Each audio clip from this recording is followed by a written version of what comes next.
The Grammy goes to Padam Padam, Kylie Minogue. Padam Padam, I know you wanna take me home. Two-time Grammy.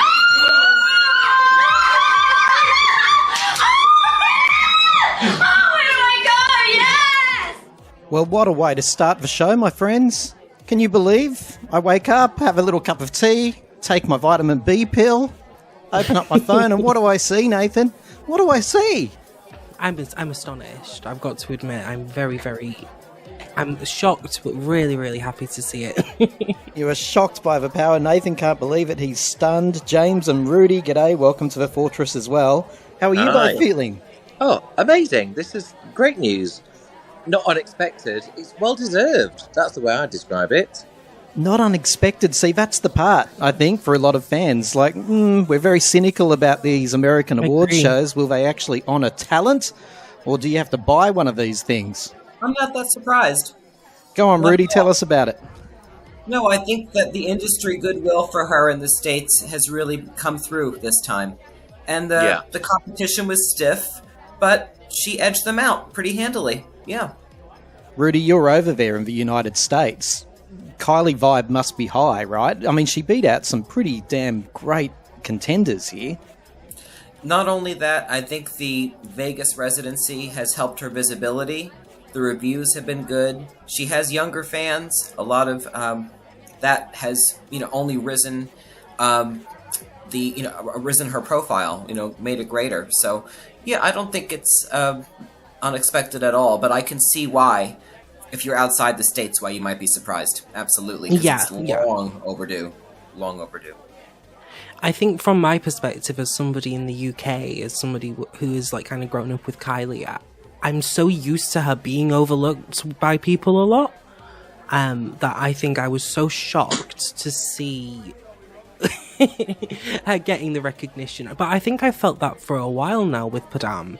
I feel like being Kylie fans is almost cool, which I can't remember the last time. Well, I have to say I agree to a point with that, but I mean, a lifelong Kylie fan here, way back since bloody 1987. She has won awards. She has won a Grammy before.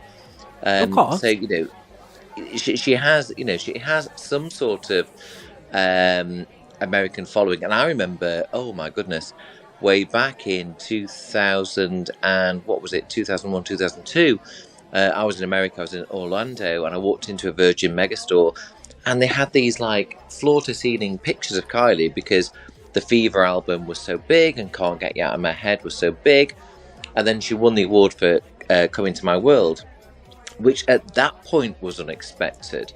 But yeah, she has gone a bit under the radar in America since then. She's now, thank God, she's nominated for a Brit Award this year, International Artist this year, quite rightly. And I think that's simply because Padam Padam it's seen a global takeover. That's how I see it. But Padam Padam was just everywhere. Every record station, every radio station was playing it. Everybody was listening to it. And James, for me, this is reparations as well, because Can't Get You Out of My Head didn't get a Grammy. I know that she got one for Come Into My World, but come on, guys. Can't Get You Out of My Head doesn't win a Grammy. Give us a break. At least Padam won it and not bloody, I don't know, Tension or Hold On To Now or something like that. That she submitted 10 out of 10, which, I mean... What? 10 out of 10 was nominated for a Grammy? No, she submitted it, though. Oh, do you have to submit, do you? Padam, Is that the way I it was works? very happy. Yeah. You have to submit. So what, I could submit something? I don't know if you'd get very far, but yeah, probably. You know what, Nathan? I'd submit our last podcast. That was just brilliant. Best audio we did recording. Fabulously, we did. What does another Grammy mean for fans? Fans first. Like, validation. What does it mean for us? Yes. Absolutely, it's a validation. But, as I say, for someone who's been a lifelong Kylie fan, awards, sometimes it's like, it's nice to have. It's a pat on the back for Kylie. But I hate to say it, because I don't want to say that America is the most important market, because it's not. But for a market that's not really been her biggest area. To get something like this, not only 20 years after her last one, but what is it, 37 years into her career, to be given a Grammy, that there is validation there. I think around the world, it will be headline news. Oh, I think so. Rudy, if there was a meme, and I hope I'm using that expression correctly, to represent this moment for fans, would it be all of us just smugly leaning back into a big red Padam chair, folding our hands and nodding knowingly? Would that be it? I like that. It's a good visual. It's a good visual. What's it mean for a fan over there in the States? Is it the same? Validation? I think, yes, absolutely, in a different way, because, we have always been, those of us who've been longtime fans here, we have lots of people who go, yeah, but she's no, fill in the blanks. She's no Cher, she's no Madonna, whatever. And now, this is another cherry on top of this great era where they have to take notice and say, okay, she's lasted, okay, maybe you were right. So it's a good feeling. And we are right. We are right. But what I love, Rudy and Nathan, because I'm going to hand the baton to you, she's just so hot on the heels of Madonna now. She only has to win 5 more Grammys and she's equal. I do have to hark back to what I just said, to what I said previously. I think she does and has, over the years, been overlooked dramatically more so than I think a lot of fans give credence to, I suppose. Because realistically, I think people did overlook Kylie and have over the years. I think that the tabloids absolutely contributed to it, and all of these things. But it feels like at the moment, from a credibility standpoint, Kylie's been viewed in a very different way to what she's been viewed previously. And I'm so happy to see it because it is a validation thing. And I think from our perspective, we can now see that other people are maybe seeing what we as fans have always seen. That she is a true artist. I just want to sum this up with one request from you all. A personalised message to Kylie. What would you say to her if she was in front of you now? You've probably all seen the reel. I don't know if you have. It's only just out a couple of minutes ago. She's running around her hotel room in a bathrobe. Clearly she was running late for the ceremony. She's excited. And then she takes off out the door, presumably to ring her mum or Danny or Brendan or someone. I don't know. What's your personal message, James, to Kylie? Oh, my goodness. Thank you. It's a simple thank you. She's been part of my life since I was 12 years old. I've loved and adored every single thing she's put out, and she's been the soundtrack to my life. And it's quite simply thank you and absolutely bloody well done for winning this award. James, that was absolutely beautiful, but everything? Chiggy Wiggy? I like Chiggy Wiggy. Come on now. Every man who ever sees me wants to hold my hand and be the one who gives me... Can I come swinging in on a chandelier now? I know every single word to that song. Rudy, what would you say to Kylie? Because she's listening, I promise you. Oh yeah, I'm sure. I bet she very well may. I would say absolutely 100% congratulations. This is richly deserved. Enjoy the remainder of this fabulous era that is well earned. And by the way, thank you for the magic of this Vegas experience, which we are all, those of us who are privileged enough to go, are just basking in the glow of. It's just been wonderful. How do you feel about the fact that she's announced a US tour? Does that mean anything to you? Or because you've already seen her in Vegas, does it not mean much? What's it mean? Well, it's exciting. I hope that it really happens. I believe her when she says that they're talking about it. I don't know if that really means it will happen, but my fingers are crossed. Oh, very much so. Oh, it's very exciting. Especially I guess we've got to be a little bit magnanimous about it because we've been so lucky in the UK that she keeps touring here all the time. And I'm from Manchester, where we've got a massive gay community in Manchester, and she concentrates her tour there so many times. So she won't just do one night; she'll do like 4 or 5 nights in Manchester. If she's doing the odd night in the US, we've got to go, okay, and hope that she's going to come back to us soon. Your personal message to Kylie, though, Nathan? Mine would be a little bit different, I suppose. Mine would be, I think this is just the start, Kylie, and I think you need to strap your stilettos on because you very much deserve it, and I'm incredibly happy for you. But I feel like there's going to be another Padam on your horizons very, very shortly. I do believe that this is the start of potentially another little world domination for you, and you deserve it so much. Get those hands ready, everybody. Thank you for being in the fortress. Do the Padam, Padam, Padam to the left, to the right. Come on, Nathan, pick it up. Double time. Do it. Do it. Vegas high. Yeah. Minor misdemeanor. Welcome to Time to Talk. Hello, how are you doing? I'm really good. Thank you for being on the show. Thank you for having me. I'm really excited. What an amazing name. Minor misdemeanor. How'd you come up with that? Well, my drag mother's name is felony misdemeanor, so that's the ultimate misdemeanor. So I decided I'd be the little misdemeanor. You have a drag mother? I have so much to learn. That's so awesome. Yes, drag mother, drag siblings, and drag children. So wow. Okay. Yeah, just conjured up for me like someone a little bit mischievous, someone who gets up to a bit of mischief, but not too much. Just a minor misdemeanor. Just a little bit. Yeah, exactly. Just a little bit. Now listen, you went and saw Kylie in Vegas, and I, first of all, hate you. I'm jealous of you.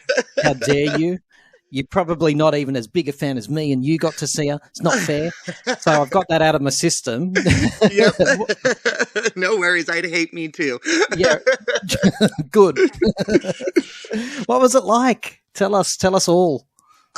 Well, I was lucky enough to go on opening night. I'm a huge Kylie fan ever since I was about 11 or 12 years old. I'm 34 now, so it's been quite some time. And that's no mean feat, is it, in America? Because you're in the United States, so it's hard being a Kylie fan over there. It really is because, luckily, I am first generation American, so I'm Polish, so everything that, compilation CDs I got from, my brother or my family, they always had Kylie Minogue songs on there. And so that's how I kind of got to know her. And then it just, I realized, nobody knew who she was out here, really, in my teens. And I would always have to sing, the song, la, la, la. And so people would get it, or I'd say the locomotion, and they'd be like, oh. But as I've grown older out here, more and more people definitely know her. It just always shocks me that, she has, a stronger fan base out here than what I feel they project out there for America, at least in the queer community. Obviously, we all love her so much. Yeah, and look, I admire all the fans from the United States who listen to this show, and there's a lot. We know there's a strong Kylie underground presence. Well, Padam brought it up to the surface a little bit, I think. But I admire all of you who, like you, who've hung in there for the hard yards, not been able to go down to the CD shop back in the day and just pick up the Kylie CD without having to ask the idiot behind the counter, hey, have you got a Kylie CD? Yeah. Who's Kylie? Literally, but it makes it so much easier too for me at the same time because we used to have this really cool store called Independent Records, and they would have posters and stuff for with advertisements, and when they were done advertising, they'd give it to you. There was no fight for the posters, was there? Exactly. I have this huge giant X cardboard poster for selling and stuff, and I have that one, a body language one. So wow, I was great. I don't gotta fist fight or throat punch anybody. I've got this horrible image now of all this Kylie merchandise in a huge trash can in an alleyway in the United States because that's probably where most of it ends up. Whereas in the rest of the world, there's 100 Kylie fans going, can I have that? Or stealing it before it even goes. Yes, offline. I would gladly go dumpster diving for her. So, but yeah, I've been known to do that. Definitely brought her more to the surface, and it's exciting. I mean, I kind of roll my eyes when people are all of a sudden oh, I'm a Kylie fan. Have you heard Padam? And I'm yeah, I heard Padam way before. when it was just a thought, you know. You're here to tell us, all the poor people who couldn't go to Vegas, you're here to tell us about the atmosphere. I've watched all the YouTube clips. It's not the same thing. Coming up on this podcast, you'll be able to hear my verdict along with another guest. That's our Nathan. He'll be on with me very soon to talk about our verdict, which, by the way, it's a little bit controversial. And it's particularly controversial there, minor misdemeanor, because we weren't there and we're still giving it a verdict. But you give us the real verdict. You were there. Tell us about what happened and what it was like to be in her presence. Absolutely. Just to preface, getting the tickets was an absolute bloodbath. Like, was on for 4.5 hours until one point I just started crying at my laptop because the site just kept crashing. And I was like, that's it. She's going to be on my soil and I'm going to miss her. Like, this is like insane. And my husband at the last minute, he was just like, oh my God, I got us the gold VIP tickets, like the 2-seaters, and all the 2-seaters are around the stage. That would have cost a fortune. So the way that they break it down is so the part of the package is it's $200 for the tickets itself. And then based on your, like, if you buy a 10-person table versus a 2-person table, because I got both. So for the 2-person table, there was a $550 spending that you have to do at the table. Which they have her wine, Prosecco's, caviar, cookies, all kinds of things. And I'll touch base on that in a second when I heard that some of that was delayed, but anyway. Yes, exactly. And then we got also lucky enough that I got the 10-person VIP table for January 19th. And that one is a $3,000 spending that you have to do at the table. What? So it's on top of the tickets, you have to spend $3,000. What's that per head? $300 per head, isn't it? When I split it up amongst all my friends, because they also give you gratuity included, the sales taxes and all that, like what it will be all at the end of it, it came out to like $700 per person. So to me, I'm like, that's worth it. Well, yeah, it's worth it. It's beyond the reach of a lot of the people listening, including myself. But good for you. But that's how I feel. You're just making me hate you more, Minor. No, but it's like, that's how I feel when it's all in the UK and I have to spend my flight and my hotel and the currency exchange isn't that great for me. So that's true. That's true.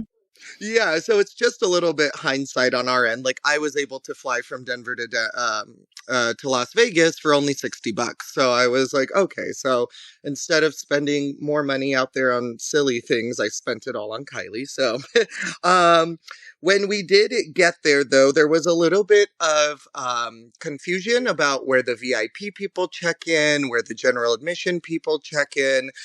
So people started, I think doors opened at 9.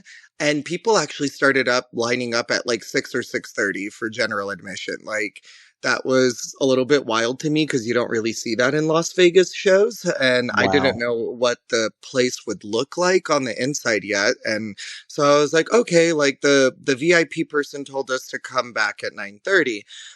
We were with a couple of friends and they wanted to upgrade their tickets from general admission to a table, which anybody listening to this, I would absolutely recommend doing that because they actually saved money by doing that. They only paid what they were supposed to spend at the table. So instead of like anything extra, like fee processings and things like that. So, so they were able to upgrade their tickets. And then we eventually, we went to go have dinner and then we came back at 9 and I saw a huge line that was just wrapped around everywhere. So I was like, you know what, let's just get in line.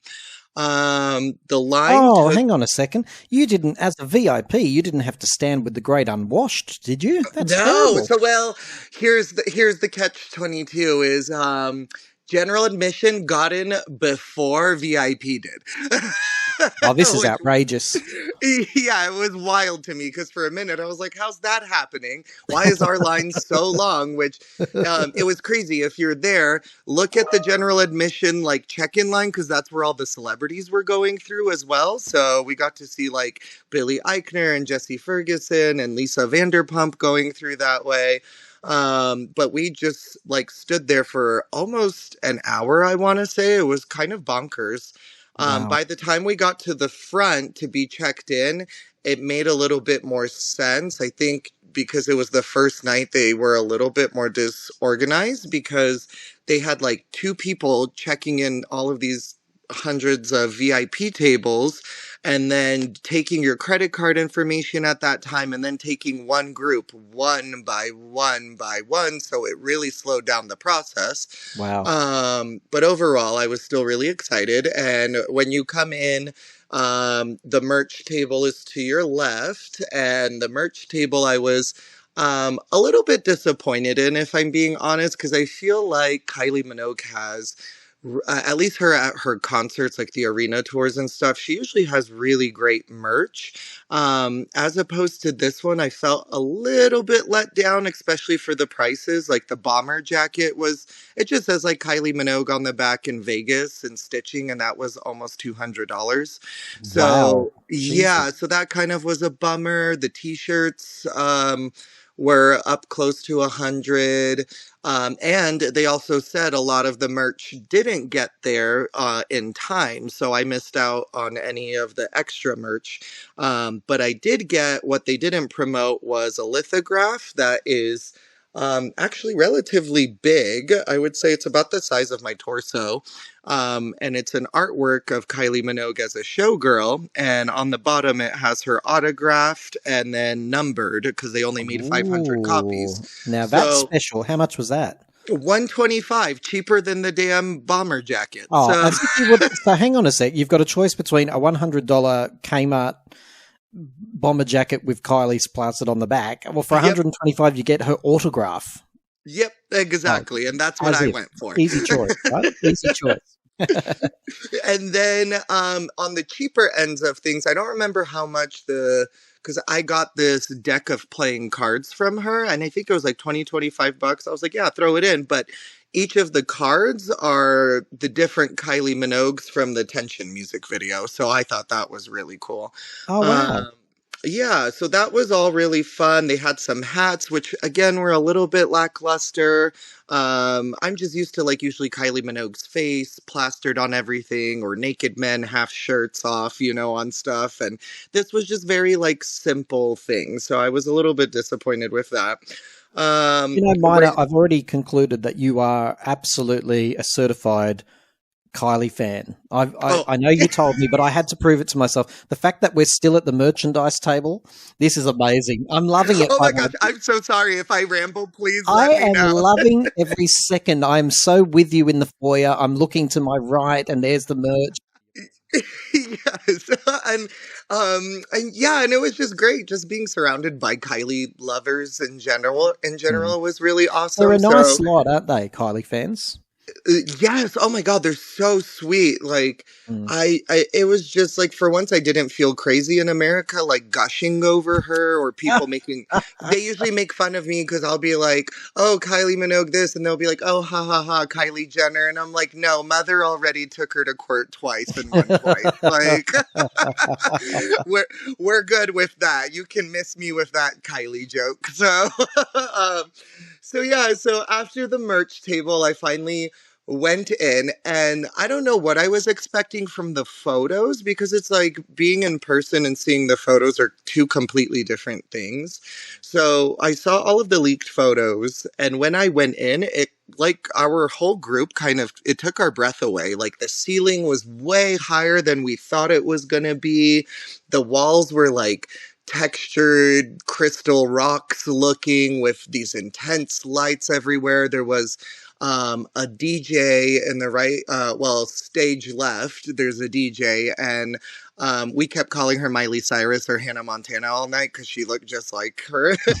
And she played phenomenal music, the DJ tried to get everybody like going and talk on the microphone, like, how many lovers do we have here, and all of this fun stuff. And they also played some remixes of songs that were not in the show, so that was really cool.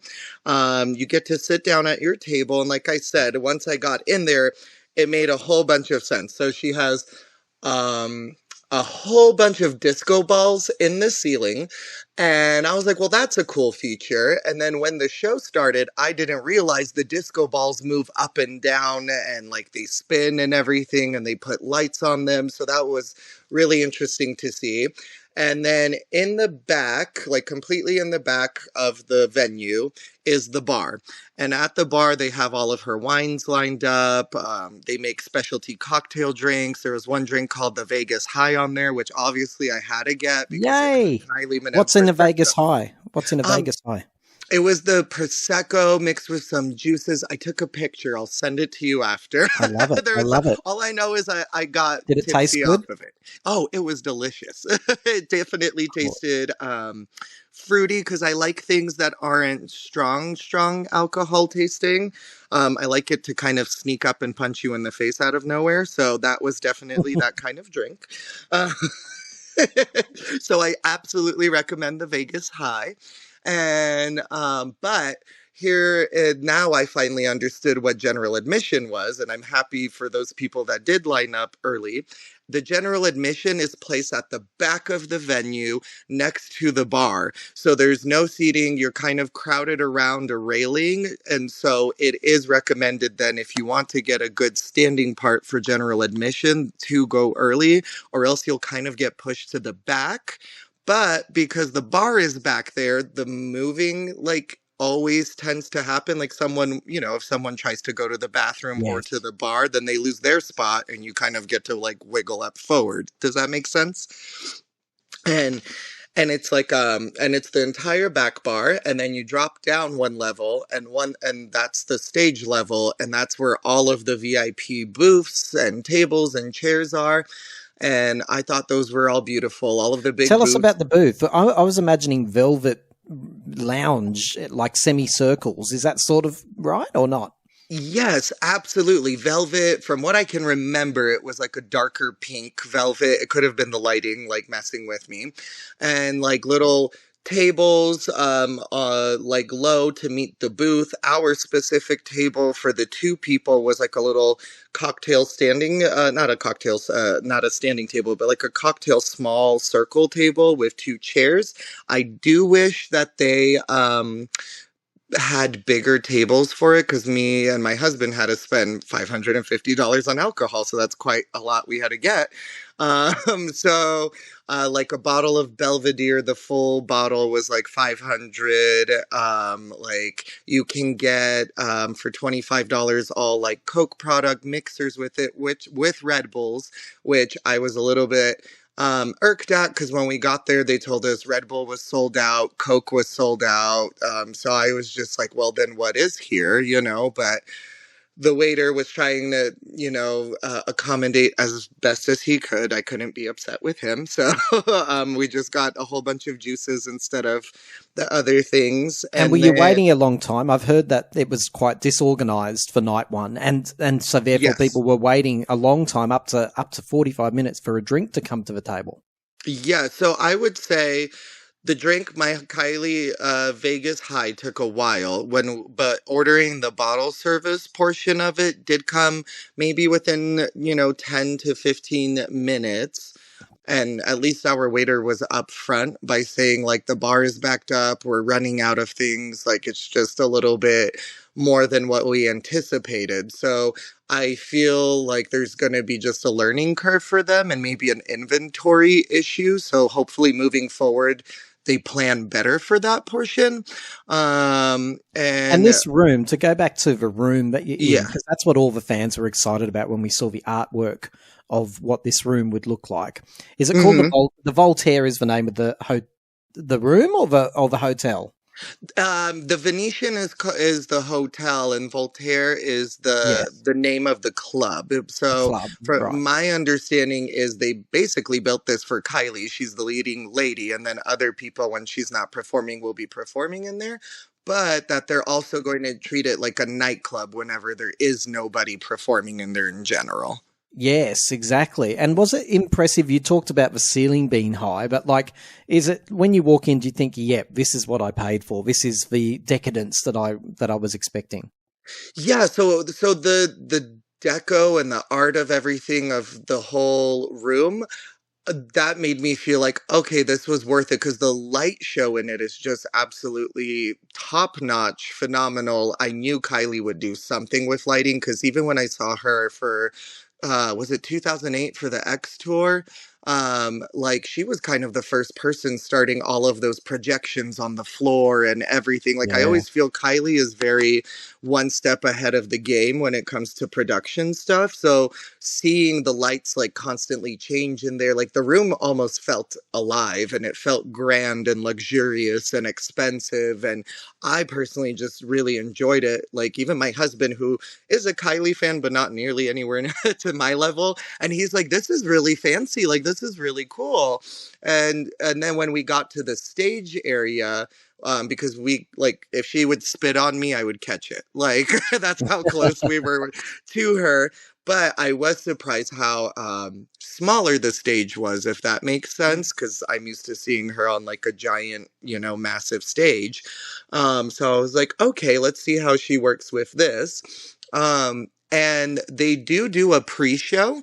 The pre-show is like a burlesque dance style type of performance, and Ugh, yuck. that I thought it was entertaining in the sense of it helped kind of distract from things kind of running behind and the chaos. Um, I also enjoyed some of the numbers were really good, but you can tell that some of the fans, I don't know if they weren't drunk enough yet or if people weren't into it, but like you can tell like it was a little bit like off. Like it Yeah, but almost felt. Mina, can I tell you something? This is my theory on this. Again, I didn't go. So what Yeah. right have I got? Well, I've got the right. I've been a fan since 1986. So I'm going to say it. I dare say most people in that room were like, we're here for Kylie, not for this Yes. struggling act or whatever the hell you were watching. And I was surprised by it because it's like we had to ask the person who was organizing everything if there's a pre-show or something. So I wish they would have also, I agree, I wish they would have advertised it well. So like although it was a nice surprise, it kind of also took me off guard because it's like I'm sitting here trying to order, get myself settled, stop crying, that I'm realizing I'm seeing Kylie Minogue, and then there's like a performance happening right in my face. So it was just like a lot to take in all at once. And then by the time I finally settled in, like the show kind of was finished. And I was like, oh, okay. So I hope the whole beginning gets a lot more ironed out, smoothed out, because that definitely ruined a lot of people's, I don't want to say mood, but just their energy in general. You're just kind of like, okay, this took us a long time. It's now 11 o'clock and she was supposed to be out by 11. And she tried to start as close as possible to that time, but you could tell that they were pushing it back because they were still trying to get people into the venue. So that was a little bit sad, but I know that's not necessarily on her end. That's more of the club itself. I heard rumors that they were worried if the club was even going to be finished on time for opening night, which kind of made me like really nervous, but they pulled it together. Kylie then, they introduce her saying Kylie's going to start. Kylie does a little announcement on the microphone. Lights come down. Hang on, sorry, Kylie does an announcement herself? Yes. She doesn't say introducing the one and only. Yeah, no, Kylie herself was like, thank you so much for being here. This is night one. I hope you guys are excited for all of this. Like, we'll just start momentarily. And then that's when the DJ was like, all right, who's ready for Kylie? Before. So I've never heard of Kylie doing her own pre-announcement like that. Oh my God, incredible. It made me feel like this was really special. So wow. So I was like, well, that's really cool. And then after the DJ finished, now being like, all right, we're gonna do Kylie, who's ready. She then disappears after that. And then the dramatic lights start. Like the lights were just incredible. And she 10, 9. Yes, and into light years, which oddly enough, if I'm being honest, I was completely taken back that she did that as her opening number, because in America people don't know light years, if Yeah. But it was nice when it happened. And here's this silhouette of this 5-foot woman in front of us. And I look around and everybody's like singing the song along. And I'm like, oh my God, I'm amongst my people. I'm not the only weirdo singing the lyrics. And then it was just her, just solo on stage for the first part of it. And I thought that was really amazing because it gave you a moment to take in that, like, you're here, we're starting the show. I'm used to Kylie doing a lot of cool props on stage and things like that. So with a smaller theater, this is absolutely probably the most intimate setting I've seen her, besides the one when she did, I wasn't able to see the unreleased tour that she did of all those B-side tracks. So the anti-tour, yes, that's yes, true.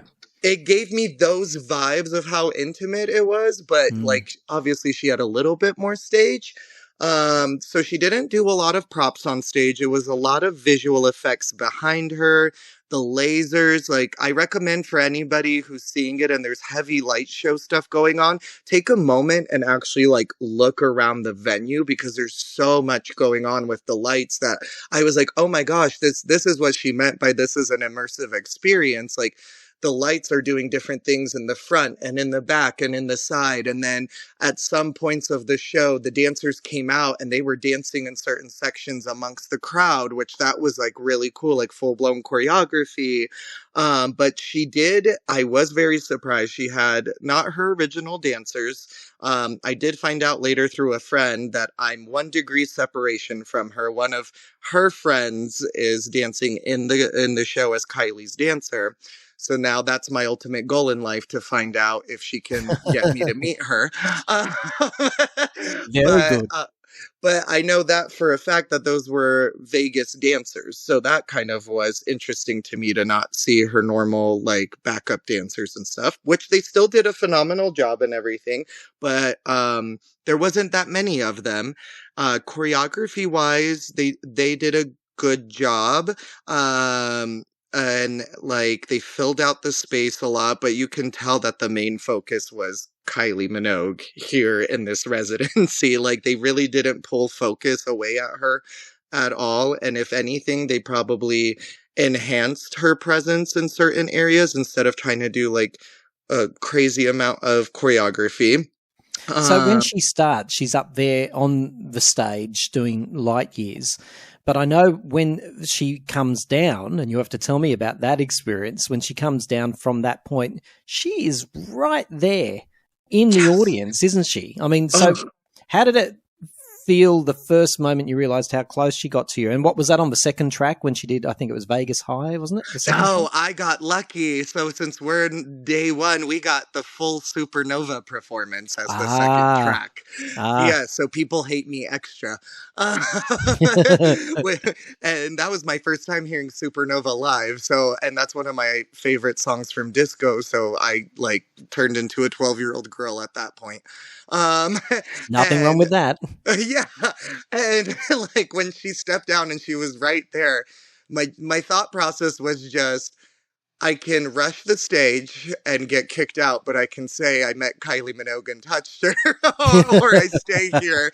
So of course I picked the latter, but like just seeing her, like, I don't know, I'm giving myself goosebumps because I'm hyping myself up all over again, because I never thought I'd be able to see her that close. Like, the feeling is just What is she like up that close? I've never seen her up that close. Is she as small as everyone says? Oh my God, she's so tiny. The tiniest human being ever, like pocket size. And like seeing her that close, I'm like, oh my God, look how fit she is and so sexy, but also like her skin looked flawless. Cause you know, everybody does filters on Instagram and all of this stuff. And what I've always loved about Kylie is pretty much what you see with her is what you get.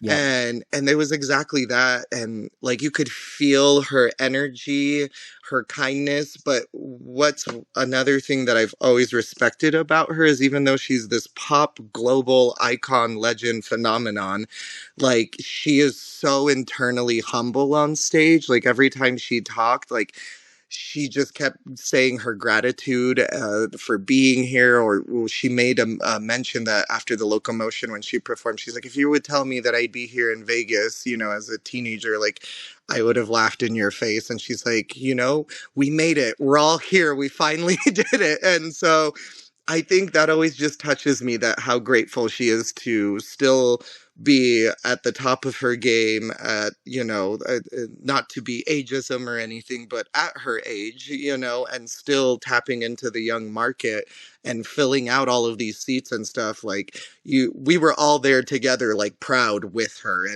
And she was just still Kylie, like being that up close, like you can tell she had a show to put on as well, but like she made you feel very much like she knows all of you, if that makes sense. So uh, it's like an out of body experience. Did you have time to take in the people around you? Was everyone having that moment of, oh my God, Kylie is now like a meter from us? It took everybody a minute because so the way this stuff is set up, because it's tiered, but my husband's 6'3". He didn't want to stand up and block anybody's view. But like you were told, like, oh, you can dance and stuff. I wanted to get up and dance right away, but nobody else was getting up. It kind of looked like everybody was just like, oh my God, she's actually here. Can I ask you about that? That's a really interesting point. She's not done a show where you can all sit around in booths before. Was there confusion about should we get up and down? Or was there any instruction or advice about that? Yeah, no, that is one thing I wish she would have announced on the microphone, because I feel if Mother would have approved it on the microphone, being like, get up, dance with me, it would have been a lot faster. But it took a good song or two to like halfway through when she got onto the runway. That's when people started standing up. And my husband and I just was like, okay, if they're getting up, then screw it. I'm getting up and I'm not sitting back down for the rest of the 70 minutes. So once people like finally like bit the bullet to stand up, everybody like was starting to stand up and like cheering on and having fun. But I think it took her getting onto the runway for people to finally be like, okay, you know what? I'm going to get up, because this is hard to sit here after banger, bop after bop, like, Exactly. But definitely was confusion. But I will tell everybody, nobody gets mad. Just stand up and just go straight for it. She loves the dancing. She loves the interaction. Like you can tell if anybody wants to follow me on my Instagram, Minor Misdemeanor, there's a lot of embarrassing videos of me. I was screaming, I cried 7 times. At one point, I counted how many times? Yes. I love that. At one point, 4 different tables came to me with video footages of me saying, "This is you loving Kylie Minogue." And I try to apologize to the fans, and they're like, no, we're so happy to see someone enjoy and love her as much as the rest. They're like, but to see the pure joy coming out of you was just as good as the show. So again, like the fans, we're all there. We all know how crazy this moment is. So it's okay to go wild and go crazy. And she like just soaks all of it in. Like you can just, that devilish little smile smirk she does. And like, it's great to feel her loving all of us so tremendously. Now, Mina, tell me this. I know it's a strange, nerdy question, but was the sound level good? Like, was it too loud? Was it loud enough? Was there a good bass? How was the sound? For me, the sound was great. Usually when I'm that up close to a concert, like you can't hear the singing as clear. I heard her pitch perfect. Like I thought she was great. My husband never really understood why I love Why Your Disco Needs You is in my top 5 favorite Kylie songs, because I love those opera notes that she hits towards the end of it. Oh, yeah. And that was the first time he really could hear her hitting those notes. And he goes, wow, I finally get it. And I'm like, yeah, she's like, her vocals are insane. So music-wise, clarity-wise, great. I did and have the voice was on point by the sound of it. The voice was on point. The microphone was absolutely on. Like, it was so good. Like, not a voice crack, not a quiver. And then you know that she's not lip-syncing, because if you're a true Kylie fan, you know the note changes and stuff. And she talks in between certain notes and stuff as well. So that was really cool. And but I did have other friends that said they got a headache from it. And I'm just like, well, like for me, like I was going and expecting a concert. So I don't know if that just did better for me or if I went numb from seeing her. But But I know that I had some friends who said that the music felt like it was a little bit too loud because they got a headache from it. I'm like, the louder the better. I want to be immersed. Were they in their late 70s by any chance? No, but I just like, I don't know. I was surprised. I'm like, you're going to a concert. Of course it's going to like make your ears bleed. Like, now, Mina, I'm curious for you to point out some of the highlights. The part that for me, when I watched it come through, that she was, because I was reading it in text, not watching it, but I saw that she was on stage singing "I Can't Help Falling in Love with You." Oh, right? You just gave me goosebumps again. Yeah. So was that pretty special? Yes, that was one of the moments I cried with my husband because Elvis is a big deal in our family here. So the fact that she announced it, that she's going to perform it, because she said she's like, I feel the greats of Vegas in here with us tonight. And she's like, and I felt compelled to, you know, pay respects to Vegas greats. And that's when she did it. And, you know, I honestly never imagined Kylie Minogue doing a Elvis song, and the way she just did it was so just tasteful and nailed it. And like, and we got to be the first people ever to hear her do it. Like, it was so special. And it's just a spotlight and her at the end of the stage. And wasn't like she wearing the Elvis cloak too, wasn't she? Yes, the black sparkly Elvis cloak.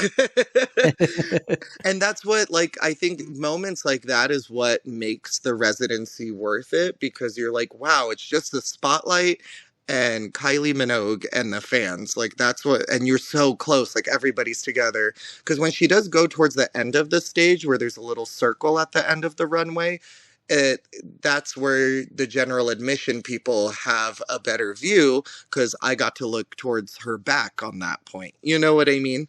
Mm. So I feel she really tried to work the entire audience during spinning around. She just would go around dancing on people's tables in the back and stuff. Like I was like, Kylie, you're on a table without security. Like, how are people not, like, rushing you? Like, but all the fans were so respectful. Like, nobody was, like, reaching to touch her or anything. And I'm like, she just kicked over your, like, drink. Are you okay with that? Of course you're okay with it. It's Kylie. Like, that was my Vegas high. Yeah, exactly. I was jealous of those people that got, like, you know, she danced on their table and stuff. And she really... that whole number, she moved throughout the entire crowd. So that's like really special as well. So things she wouldn't be able to do at an arena tour, she got to do it at the Vegas residency for sure. Now, you've painted this beautiful picture, and the review that we've got coming up after the conversation with you is a little bit harsh. All right. It's a little bit harsh. All right. Just forewarning everybody.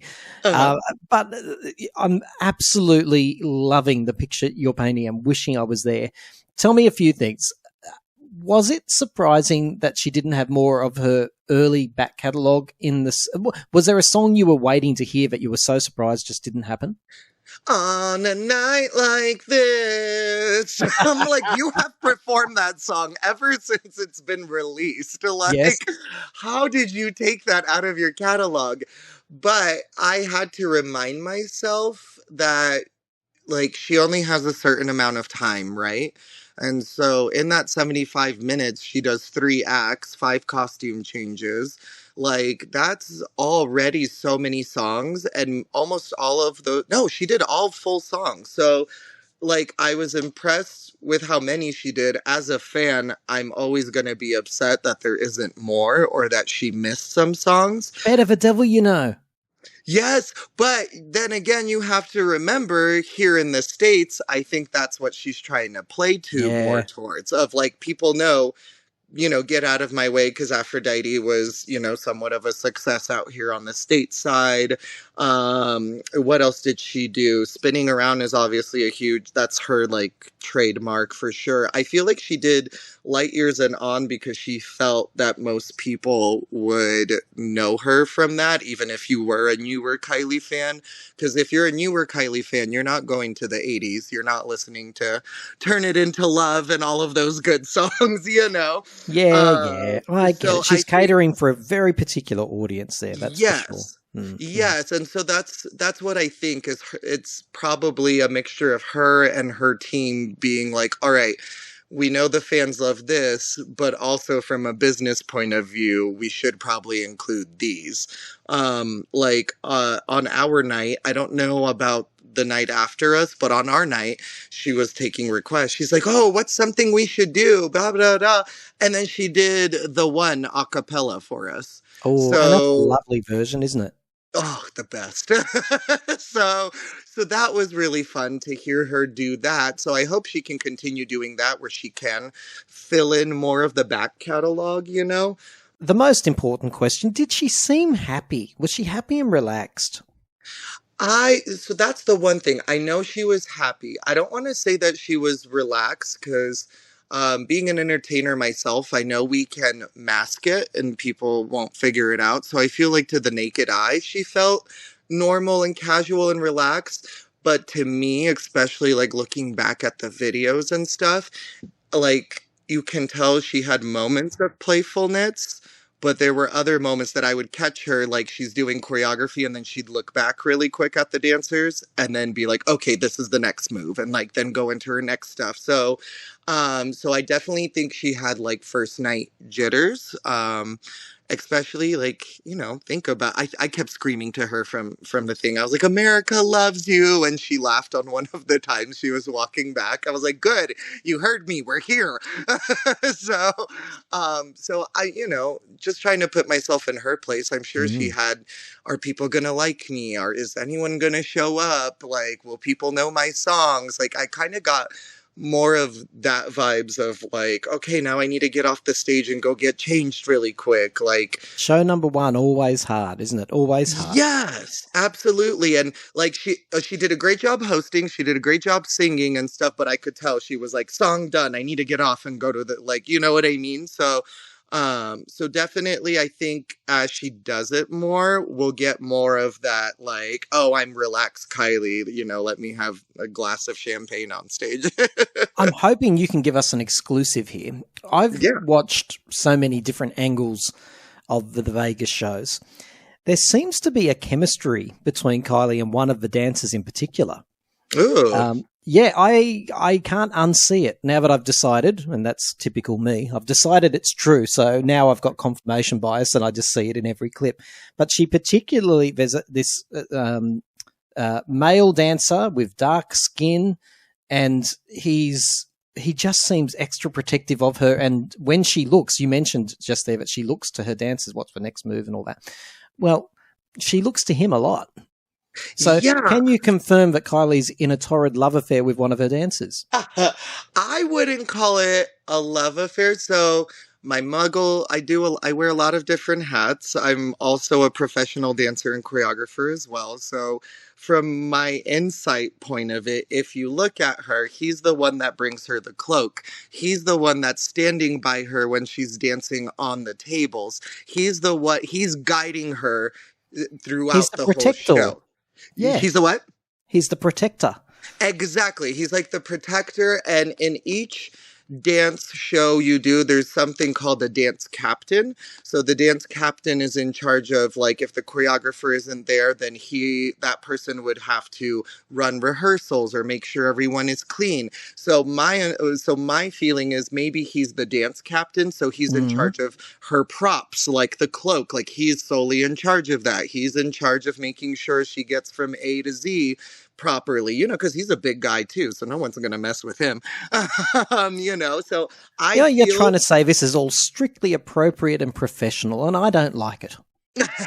No, but seriously, like, maybe not necessarily a romance just yet, but thank you for adding that in. Yeah, but I feel like he's the security blanket for her right now. And, you know, security blankets can evolve into other things. So I never like to say never. It's never too late. Yes. That's a shame that wasn't there, isn't it? Tell me this, Minor.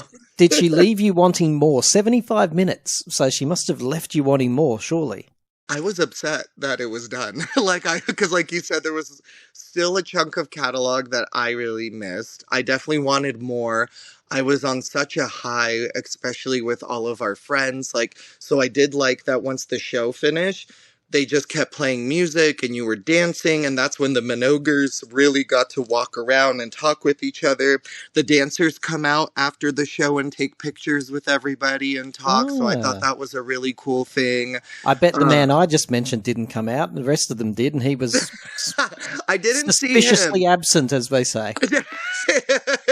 I did not see him, but they could have been on the other side of the bar, so you can't confirm, but no, I'll definitely try to figure out if there's something there, because now I'm super interested if there is anything there. So you're going back in January. I bet you can't wait. Like, give us a final wrap up of all of this. So what are you hoping? Like, is it one of those things where when you go back in January, you're going to try and take it in a different way, or? Yes. Yeah. So when I go back in January, the thing that I'm looking forward to the most is I realized that I was so focused on her and only her.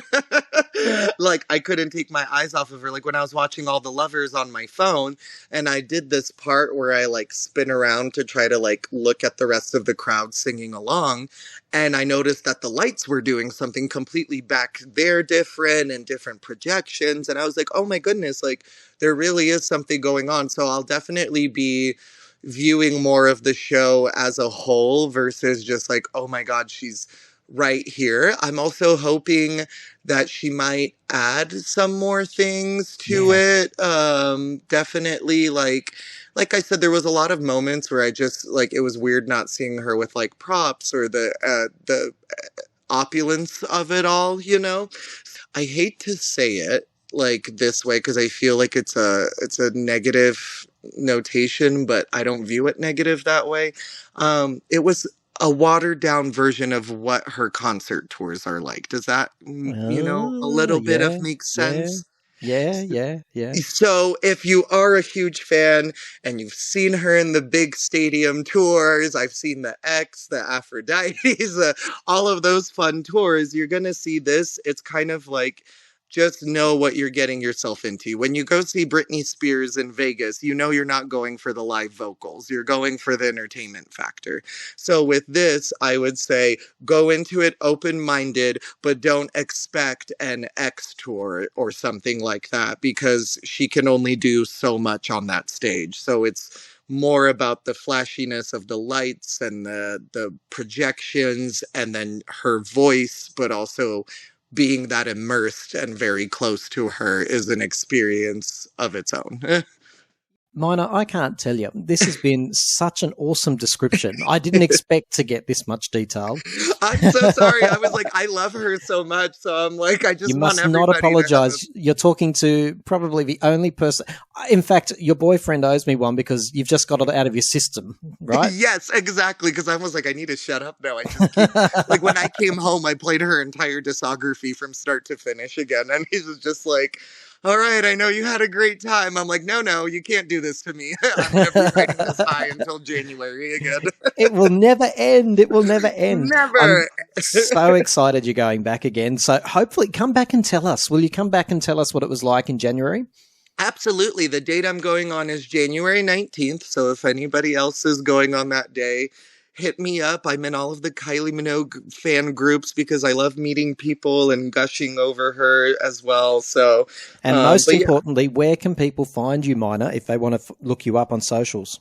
Yeah, so my social media, very easy. I make it easy so drunk people can find me, but minor misdemeanor, one word.